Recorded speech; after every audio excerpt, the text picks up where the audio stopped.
Hello again, Right Brains Revolution. Thank you for coming here. Thank you for watching this video.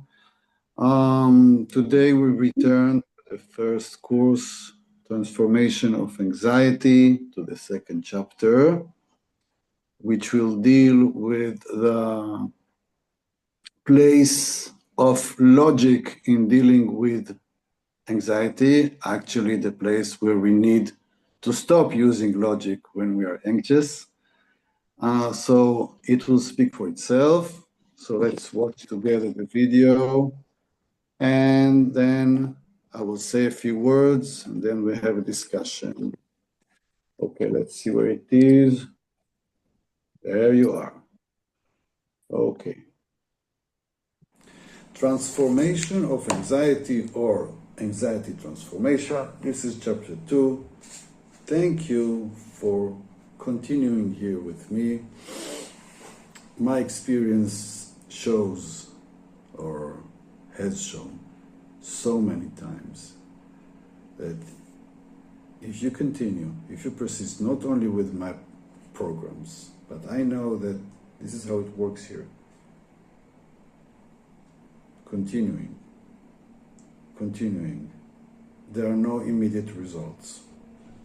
There are no immediate insights.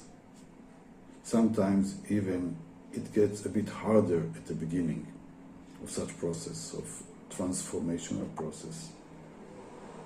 Your job is just to continue. It's not much of an effort. It's a 10 minutes video. It's a 5 questions you answer in writing any way you want, and it's a 1-page prayer to read out loud. 15 minutes investing per day. Investment, that's it. That's the right word in English. About 15 minutes investment that you do for yourself. That's it. The rest of the day you may forget about this, or you may, if you want, listen again to the same video throughout the day, because the information that I'm giving you here is mainly directed to your unconsciousness. Even if you understand me, there is some kind of energy that it goes deeper than our understanding. And I know that it works. I've seen it so many times. So your job, if you want, is just to continue and to come here day after day, so you improve your abilities to transform your anxieties.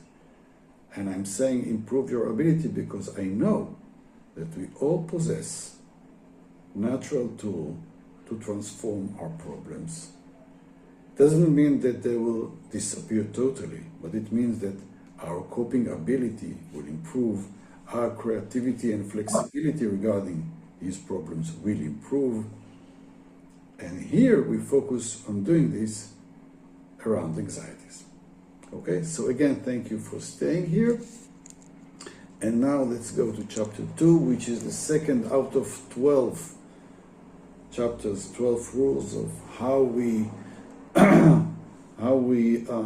improve our emotional awareness about what we go through in anxiety, and emotional awareness of the things that we do that do not help us, and from there also the things that we will know that can actually help us in this task to transform anxiety. So this is chapter 2 that says logic doesn't help with anxiety. Even the contrary. Logic doesn't help. I mean, anxiety is illogical. Anxiety doesn't follow logical rules. Anxiety is beyond logic. It is always exaggerated. It is, oh, I forgot to silence here.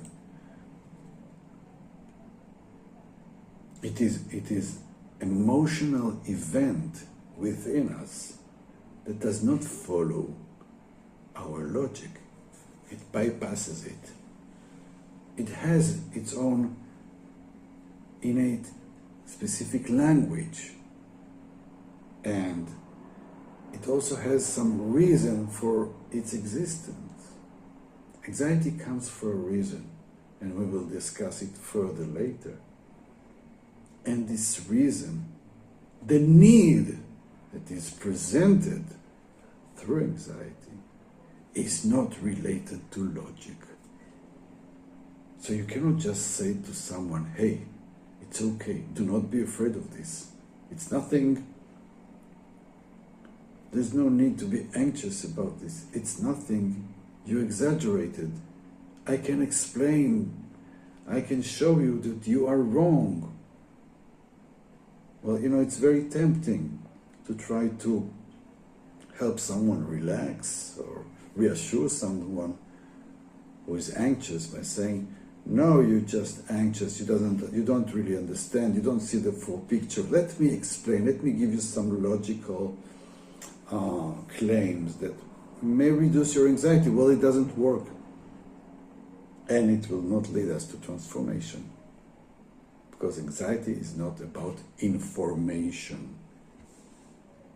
If I have this obsessional need to enter my house again and again to check if I turned off the gas or the lights, etc., or I unplugged the electrical appliances that need to be, it doesn't matter. If my anxiety is broadcasting danger, risk, danger, something bad is, go check again, I cannot communicate with it saying, well, you remember that we checked, it is not reasonable. There's no logic for you to check again 20 seconds after you already checked. No. Reason will not help, it will even increase the problem. Will make even the anxiety a bigger anxiety. Because anxiety is an emotional story. You may even say that anxiety is a sign that you need now to rest from being logical and to listen. Just listen. Be with it. Logic will not help. And it's very important because if we want to go into the path of transformation, we actually want that the energy that is stored in anxiety will flow to a new place. You can feel it whenever you are too worried, whenever you are obsessed, whenever you have this, you know, all the sympathetic surge, all the adrenaline, your heart pumps like this. There is lots of energy.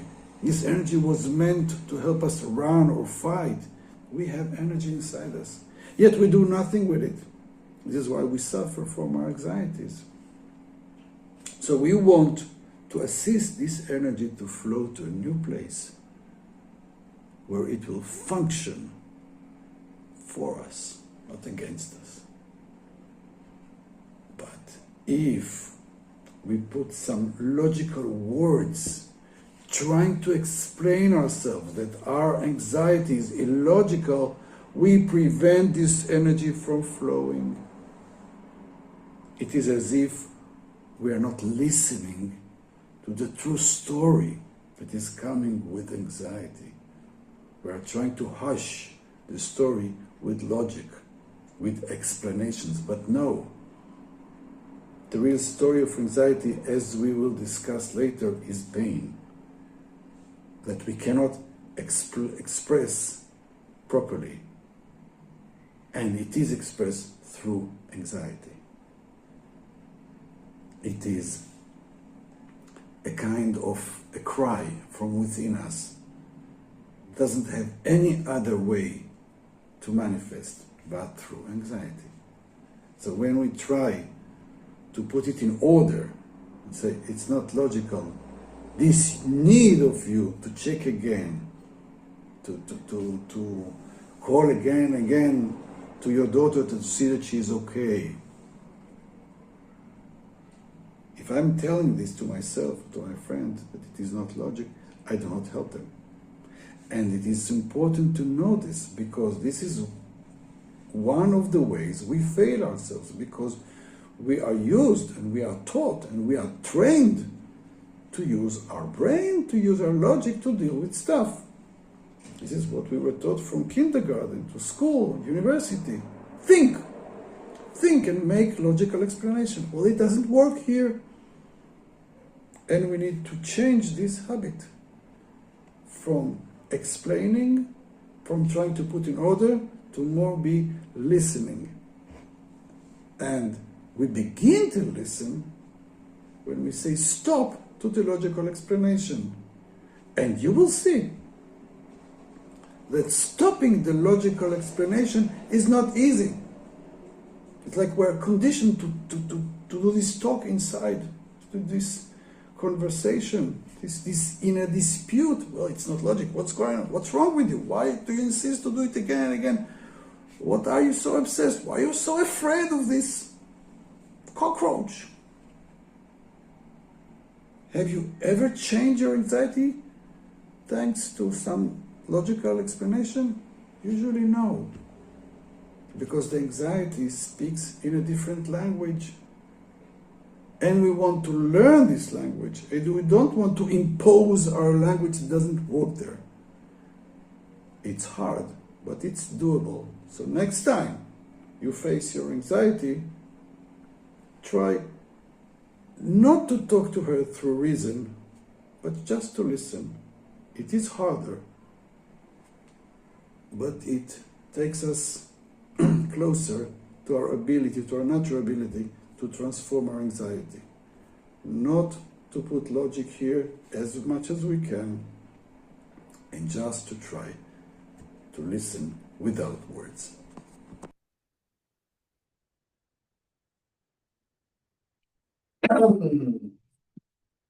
Okay, so please write to yourself any questions, any insights, anything you would like to share about this. I think that this topic is one great example why we choose to say this is Right Brain's revolution.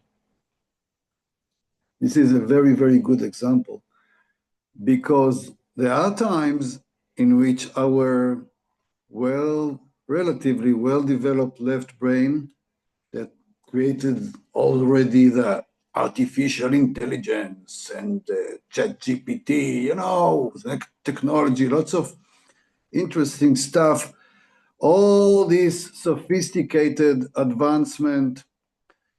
In some places, they cannot help. They can even interrupt and destroy. And you can see it in the world, in the times where emotion are needed more, where listening is needed more, and then it is replaced by even aggressive approach of logical thinking. Well, it doesn't work. And this is why a revolution is needed, because as far as dealing with our anxieties, which are pure emotional phenomena, pure, they are related heavily to right brain. They're coming from right brain. They're talking right brain's language. They are following right brain's spirit, energy. And then we try to put them in order using left brain's tools and language, and it doesn't work. Yet, because we are used to use our left brain tools to handle problems, we don't stop. We don't learn from the lesson. We don't realize that it doesn't work. And we try to impose our logic, our experience, our understanding over a phenomenon that doesn't speak this language. So if we want to start bringing the right resources they're coming from right brain, the right tools to do something creative and good with our anxieties. First of all, we need to stop making the typical mistakes. We need to stop giving too much attention to things that will not help us, like logic. It is as if someone is having a hysteria or panic attack, and they are all shivering like this. And you're trying to explain them that there is nothing to worry about. All is good. It's okay. Don't worry. Well, it's not in their experience at all. Actually, they may feel it as aggression towards them. It is as if you don't see what's going on in their mind. You don't see them. You try to impose your state of mind on theirs. And sometimes we do it to ourselves. We try to say to ourselves, well, there is no reason for this anxiety, isn't it? Why am I so anxious? It's not reasonable. Come on. Be logical, be reasonable. And it doesn't work, but we don't know how to stop doing this. Mainly because it is hard for us to do the right thing. The right thing to do with anxiety is, first of all, to listen, to stop and listen. And to listen to the real information, emotional information that is coming from there. And we will discuss this information in later classes. But for example, that anxiety is actually a story of pain. I am in pain now. So what will the logic help me? I'm in pain now. Do you want to tell me that my pain is illogical? Yes, it is illogical. It's still painful. It is illogical. It doesn't follow this kind of logic. And I'm saying it in a different way. It is logical through right brain's logic. There is a different set of intelligence in our mind. The intelligence of intuition, of creativity, of originality, of spirituality, of love. Do you think love is logical? If you do think, I guess you didn't experience enough love. Love creates problems, especially when we try to put some logic in it. And because it is illogical, many of us are afraid of love because we cannot control it. It is stronger than us. It has its own language. So the same goes for anxiety. It has its innate, intrinsic language.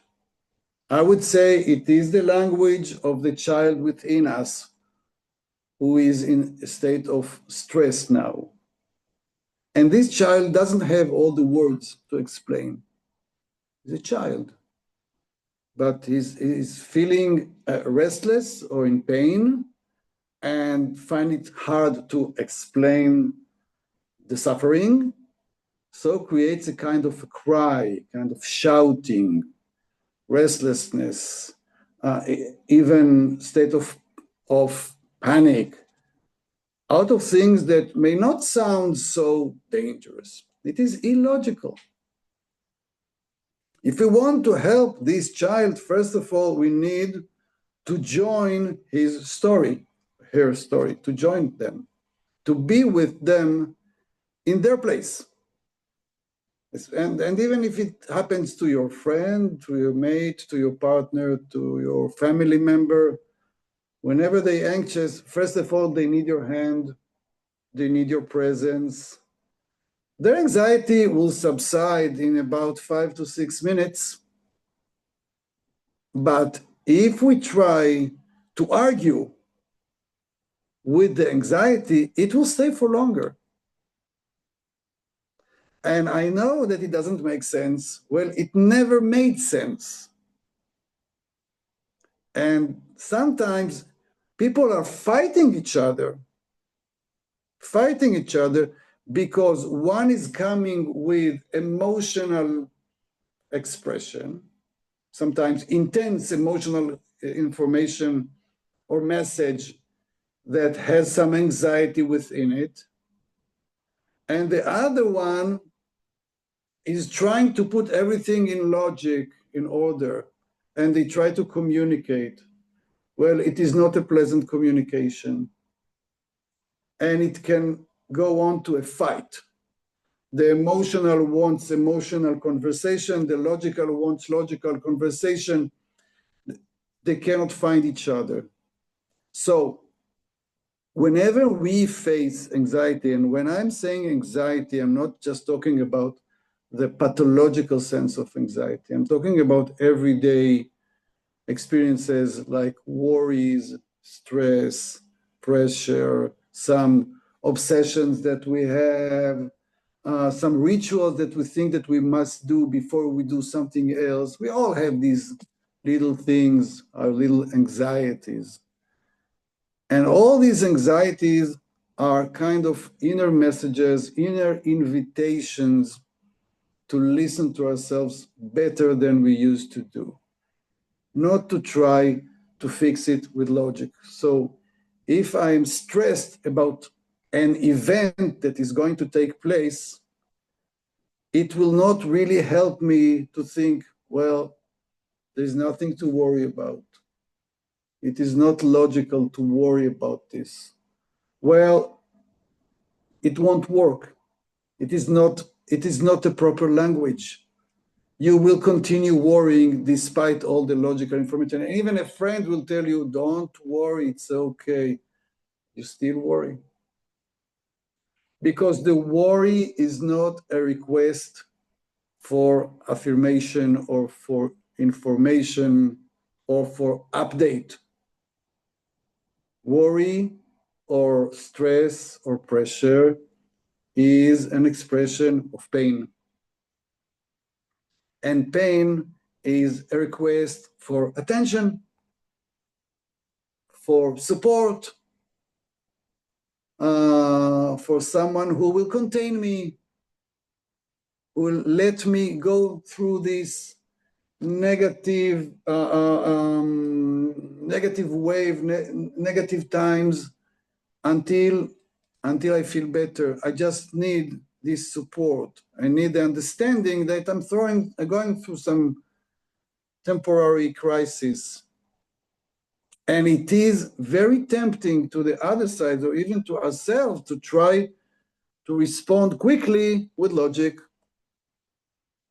Many times we do this, because we don't have the patience, we don't have the containment to allow the anxiety to be there, to allow ourselves to be anxious, to say to ourselves, it's okay to be anxious. It's okay to worry. It's okay. It's okay. You will worry and then you will not worry later. It's okay. Be worried. It's okay. Maybe there is a pain over there. Maybe there is some kind of trauma that surfaces now. Maybe you need some rest. Maybe you need some change. Maybe there is something that you haven't paid attention to and anxiety is trying to tell you, that's it. That's it. We're not trying to fix it. We're not trying to erase it. We're not trying to correct it. And this is the conflict between, this is just an example of a conflict between left brain and right brain. We want to train our left brain to do the right thing. And the nice thing about left brain, like ChatGPT, that it can learn. Whatever we teach our left brain, it learns. So we can teach our left brain, don't say much. Don't say much. Just be there. Just say, okay, okay. It's okay to be in this state. I even don't understand you. It's okay. I don't understand. And it's okay to say, I don't understand. It's beyond me. It's okay not to be in control for a while. And when left brain understands that it's okay not to be in control, it can be more helpful and create the right containment. And anxiety, whenever it is handled properly, goes away much quicker. But when it doesn't, it is as if it continues to shout until it will get the right response. So there is something for us about not doing, not trying to answer the feeling or the experience of anxiety through logic. Many ways, logic will be perceived as if you are not listening to anxiety. And then anxiety will be more frustrated, more angry, more anxious. This way, we actually intensify it instead of helping it go away. Okay? And this is just an example of the revolution. There are places which you need to stop following your habits of thinking logically. Stop it. Just to stop it and leave room just for your feelings. What is it that I feel now? I can recommend you again and again to practice emotional transformation once a day. It will help you be in this state of mind with your feelings. It will help you reduce the logical burden and leave room for more emotional listening. Okay, so this is the message of this chapter in Transformation of Anxiety. This is something about not to do. And many times for us to be able to do the right thing, we'll begin with understanding what to do. So we leave room for the things that we do need to do. Otherwise, we will continue making the same mistakes. All right. So these were my words. Hello, Anat. Good morning. So I'm inviting you now to say whatever you want to say, to ask whatever you want to ask, to share whatever you want to share about this. As I said before, we all have anxieties. Some of us have them more subtle, or they don't call it anxieties, but eventually anxieties have many faces. We all experience them daily, but we cope with them differently. We perceive them in a different way. We contain them in a different way, but they're all there. It's part of our humanity. Okay. By the way, many times we make our most important decisions based on our anxieties. So it's good to know about them because they make very, very important influence on our choices. Yeah. All right. So from wherever you are, there are people here from San Diego, Los Angeles, Poland, and Israel. Correct? I guess. All right. So, yeah. Who wants to say, ask, share, think with us? Maybe me. Yeah. Hello, I'm Mirek. I am from Poland. Mm-hmm. This what you said a couple of days I heard already. It's make a revolution in my mind because I was always thinking like a child when I did something wrong and I was under the fear. I will always try to be adult, to try to understand what adult will think now, how to get me from the problem. So when you said the logic is absolutely, and up today, I have this same feeling that something happened. Be wise. Now is the time. And of course, it's breaking my mind. And as you said, so thanks. This was a revolution for me. But what I think now, I'm just thinking, as you said, how to stop. and things are going on, and we are in pain, and I agree with that. But what to give an instead that would offer me something, what I can offer for myself, something different. The moment when I am on the middle of the fear, what Yeah. to get something different, and not to say, "Oh, now be relaxed." Instead, Yeah. logic. Now be relaxed. Just rejoice. Nothing to rejoice, It's nothing to be, now, but because it's pain, and that's what Yeah. it's. Of course, I make a step. What is breaking my mind now about this, as I said, this is a revolution for me now, not to be logic, and I think it is quite. It's absolutely true. But instead, this I have a next my step. What to do now? Because your logic is asking you, well, if you don't want this logical step, what would be the other logical thing to do? I want now, give me the plan. What will I do next? If I cannot do this, what are you offering me to do? Come on, give me something. I want a manual. Okay, this is the way left brain is working. Well, left brain is not a bad guy. It's just the good guy in the wrong place, in the wrong duty. So we put too much responsibility of this part of our mind, which is supposed to be the servant, not the leader. And he's a great servant. I mean, whenever right brain is giving left brain orders, left brain will do a terrific job. But left brain cannot be the leader. It doesn't have the capabilities or even the wish to be the leader. Vision is coming only from right brain. Vision, seeing a few steps ahead.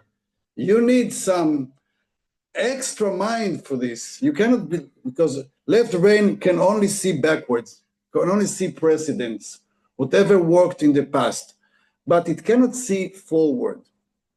It cannot be creative, it cannot be spontaneous.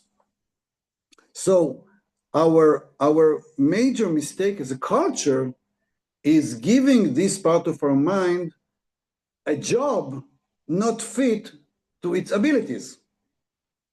So we want a part of our right brain revolution is to say to left brain, this is your job, come and help me. But listen first, I want to update you about your job.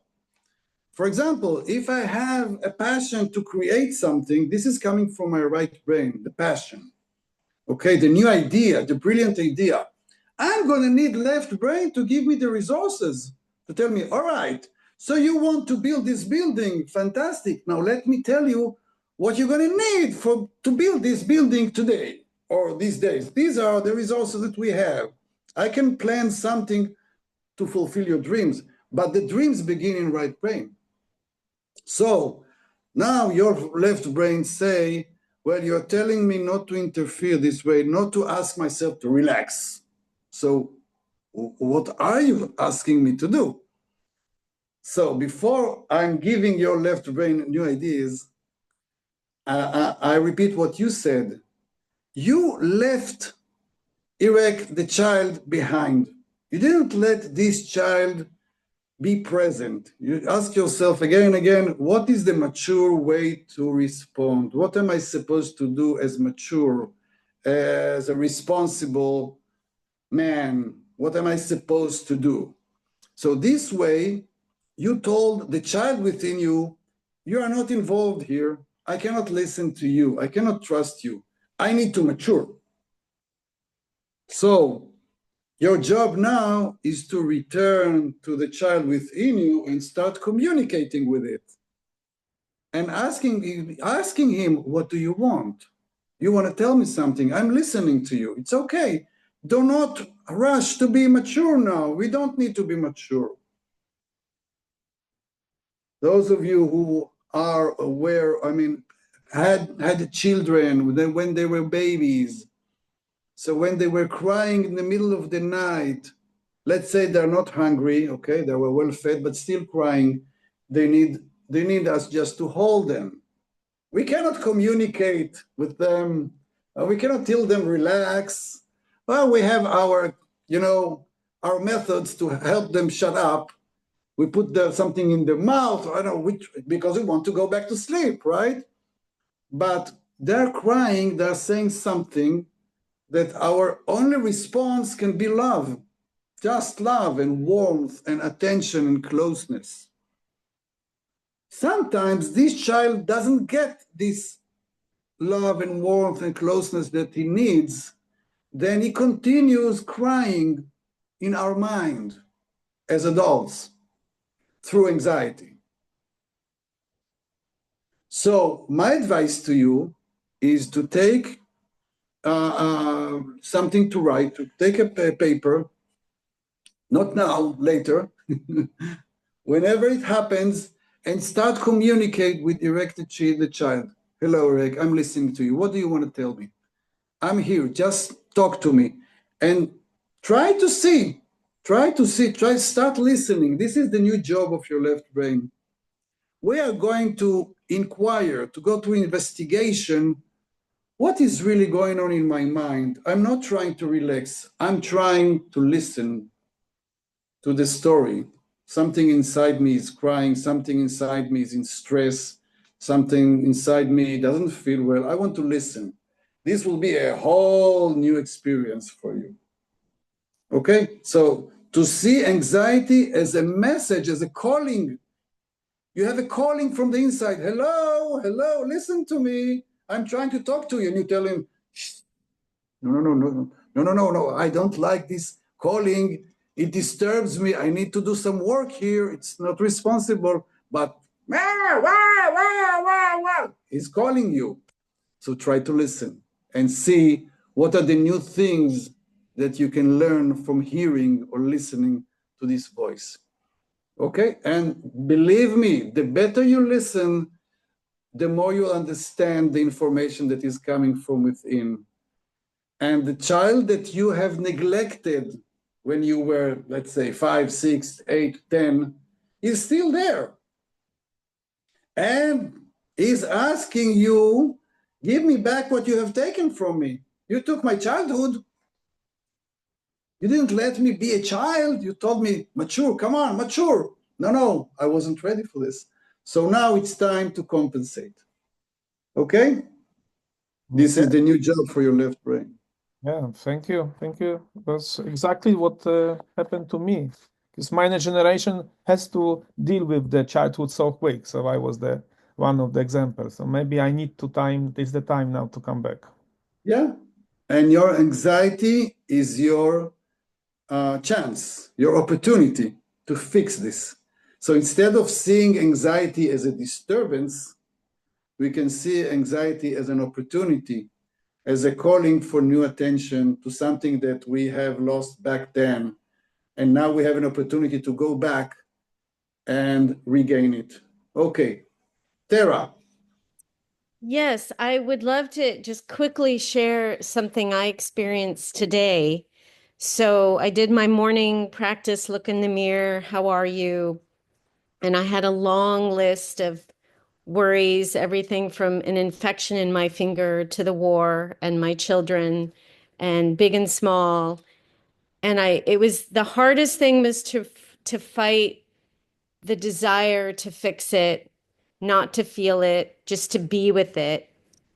And I'm lucky that I dance every day. So I thought, okay, so today what we're going to do is invite all of the worry to dance. And we're gonna have a duet and let the worry speak. And the teacher I had today was crazy, and she had us just like jumping all over the place. And it really allowed the child in me to be absolutely crazy. And it just reminded me how much sometimes it's just so physical. Like I can't even maybe find the words. And at the end of it, part of it was just like physically for me, letting this teacher too, like she had a screaming in the class, like it was so primal. And after the class, I didn't necessarily have any answers because there wasn't any problem that needed to be fixed. It was just like energy that had to be released. And also because of the way this dance like is like we were all of us were doing it together. And there was something so, and I mean, I'm in Israel, so we're all experiencing the war and the ups and downs every day. So there was just something really just beautiful about all of us dealing with that together. And so I found that really helpful. And part of it was after doing the exercise in the mirror, I said, okay, I'm just going to trust that however this needs to be worked through, like it will happen. Like I'm just gonna be open. And then it was given to me in the class, and it was a real gift. Thank you. Very nice. So I would like to take one thing of the things you said, energy, to understand, and I am going to say it many times again, and this is really the right brain revolution, understanding that anxiety is energy. Understanding that there is energy within me. And this is something that left brain doesn't really have the tools to realize. It's energy, and this energy doesn't have a beginning and an end. It is shapeless. It is formless, but you can feel the energy of your anxiety. You cannot miss it. And it is there, and it is not harmonious. It is a disharmonious energy, but you can feel it. You can say to yourself, I can feel this energy in my body, in my muscles, in my bones, in my breath. I can feel this energy. This is advancement, by the way, just to say, I am feeling this energy. And then, can I do something else with this energy instead of just thinking, instead of just going through the information inside me? Maybe I can do something with this energy. Maybe I can fix something. Maybe I can walk. Maybe I can dance.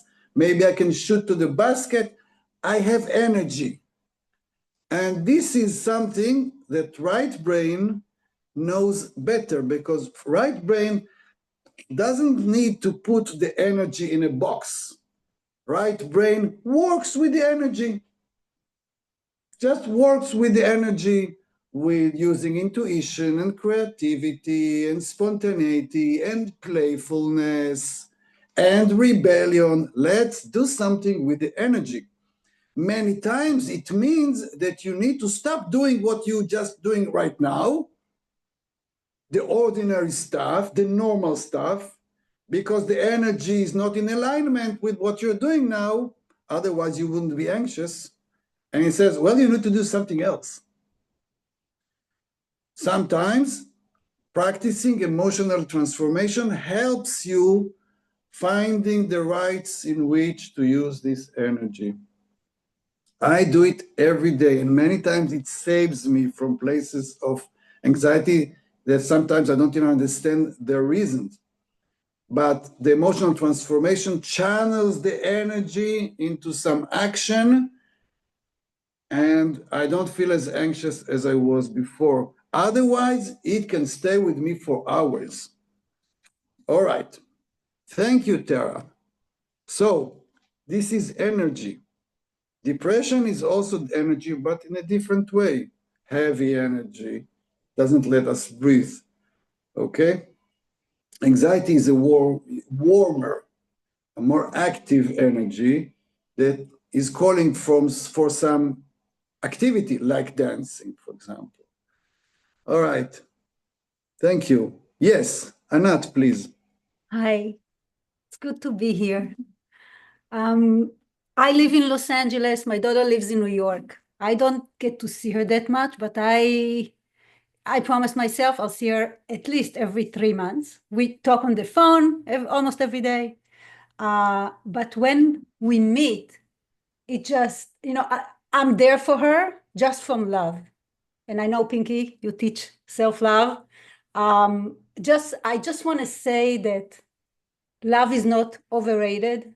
And I feel every time, I am with her and she's with me, I just feel that my heart is full and everything. I mean, I don't have to fix anything. Just be with her and hug her and just bring love to this to the moment, to the relationship. And it's so every time I come back, it's like, wow, love is amazing. Just that, just like that. You don't have to do anything, just be with the love. And it's beautiful. And I know Pinky is teaching, it's one of the highest, how did you call the course? The highest? The highest obligation, self-love, Yes, the highest absolutely. obligation. Yeah. Yeah, It's the number one beautiful. obligation. Yeah. Yeah. So I see that Jerry is asking, what are some right brain's resources for anxiety? Well, we give all the examples here. Sometimes it begins with nothingness. For example, if you go and spend some time in nature, you just go there and you sit under a tree. Just sit there in nature. Well, for left brain, it may seem like, oh, we don't do anything now. What is it? For right brain is you went to the right place. Now be there and let the healing take place naturally. Many times, right brain means stopping everything. Just stop and rest and do not do all the things that you used to do. Later, you may have some intuitive new ideas about things to do that you're not used to do. Maybe you're going to practice more self-love, like Anat mentioned. There are many ways. Maybe you would like to do something creative. The nice thing about right brain that it has many options. And it has many answers for one question, whereas left brain usually is looking for one answer for one question. Right brain will give you 17 answers, and all of them are equally good. All right. Thank you, Anat. So, by the way, this is the advantage of having this conversation because everyone brings a different angle. And again, this is the right brain approach. The more angles we have, the more right brain is involved. If you have just one angle, it narrows us just to left brain way of thinking. One question, one answer. So for each person, different route is the right way to deal with the problem. So this is another way of having right brain approach to deal with the challenge. Okay. All right. Who else wants to talk to us? Hello, Ayala, that joined us this moment.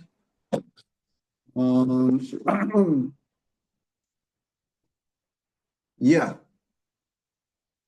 We would like to know what you feel, what you think, any questions you have.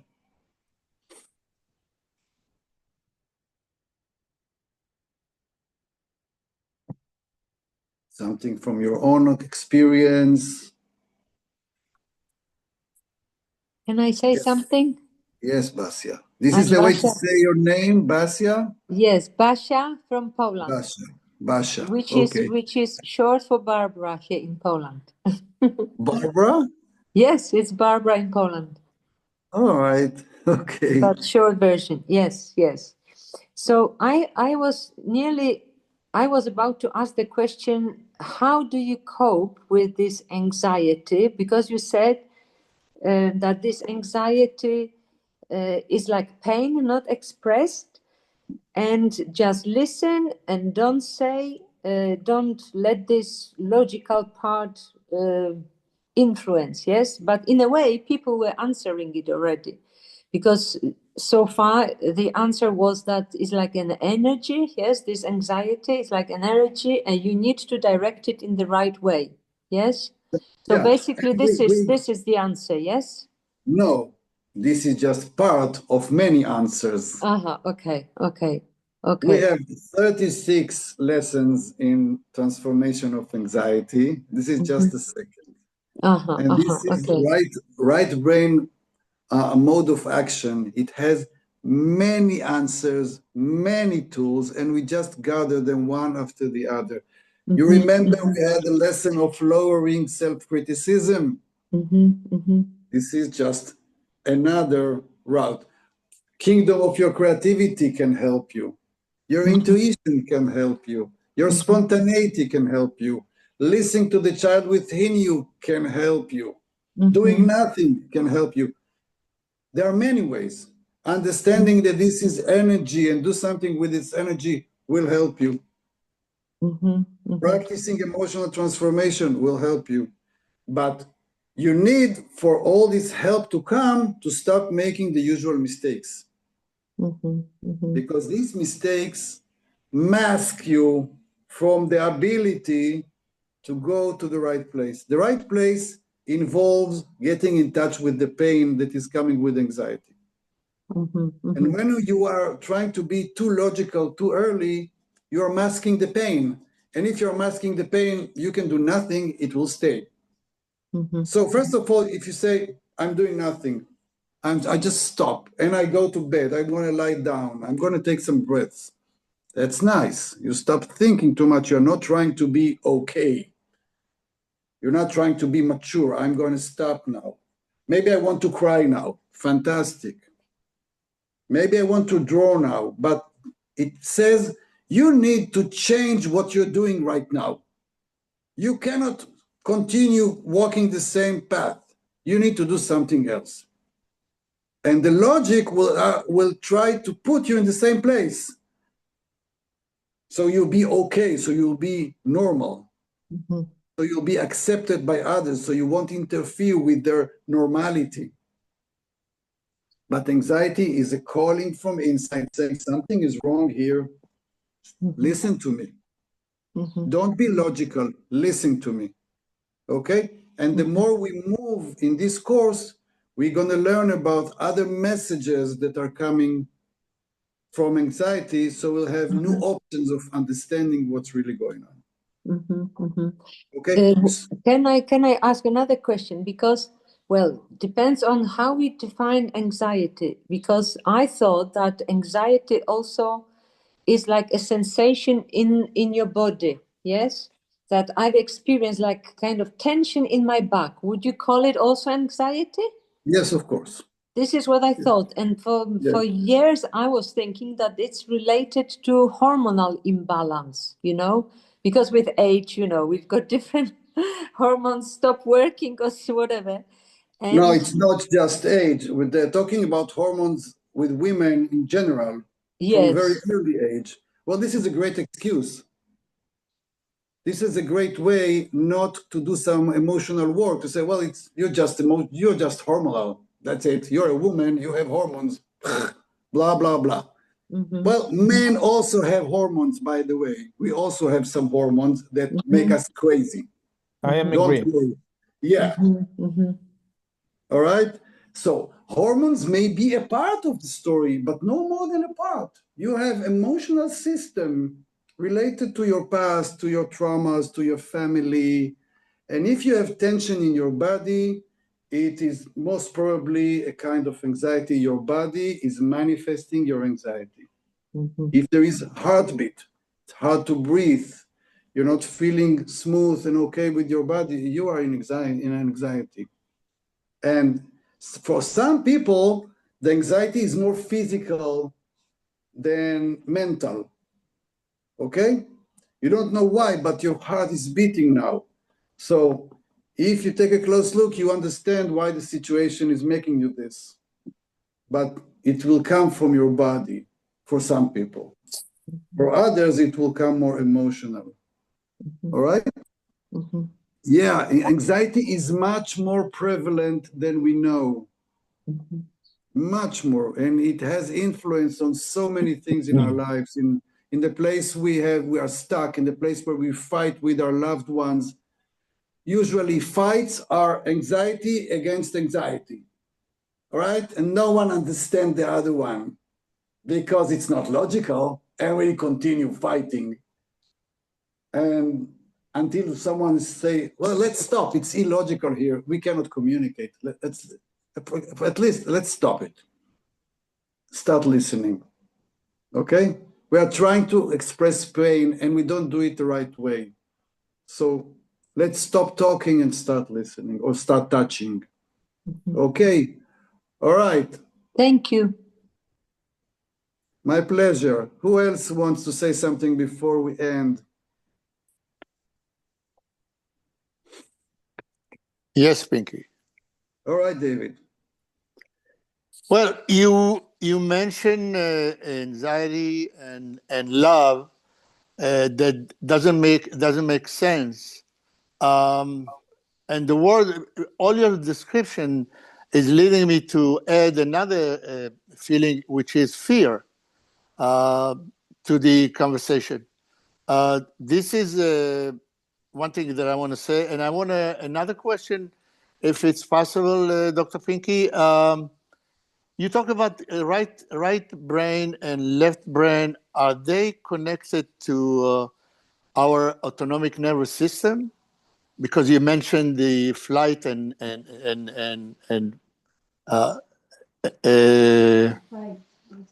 flight of flight. How you? I assume that working with our autonomic nervous system is better using our right brain. Right brain understands better the autonomic parts of our mind and of our life. Left brain is trying to control it. And because of this, it has more problems.